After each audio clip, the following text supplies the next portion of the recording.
اٹک خورد کے مقام پر خیبر پختونخوا اور پنجاب کے سرحدی چیک پوسٹ پر پولیس کی بھاری نفری تعینات کر دی گئی ہے۔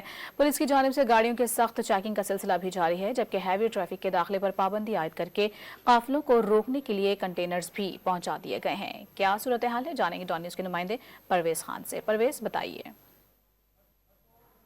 جی بالکل، میں موجود ہوں اس وقت خیبر پختونخوا اور پنجاب کے بارڈر اٹک خورد کے مقام پہ، جہاں پر پولیس کی چیک پوسٹ ہے اور پولیس کے چیک پوسٹ میں بھاری نفری یہاں پر تعینات ہوئی ہے، لیکن خیبر پختونخوا کی طرف سے گاڑیوں کی داخلہ جاری ہے۔ یہاں پر روا دوا ہے ٹریفک اور کوئی رکاوٹ یہاں پر موجود نہیں ہے۔ کنٹینر موجود ہے یہاں پر درجنوں کے حساب سے، لیکن ان کو مختلف تھانوں پر تقسیم کر دیا گیا ہے۔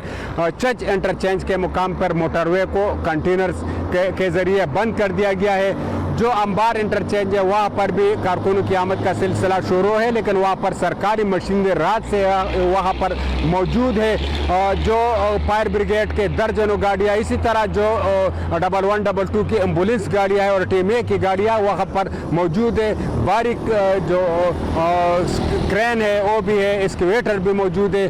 جو راستے میں کوئی رکاوٹ آئے گا ان دور کرنے کے لیے ایکسکیویٹر استعمال ہوں گے، لیکن ان سے چند کلومیٹر کے فاصلے پر چچ انٹرچینج کے مقام پر موٹر وے کو بند کر دیا گیا ہے۔ جی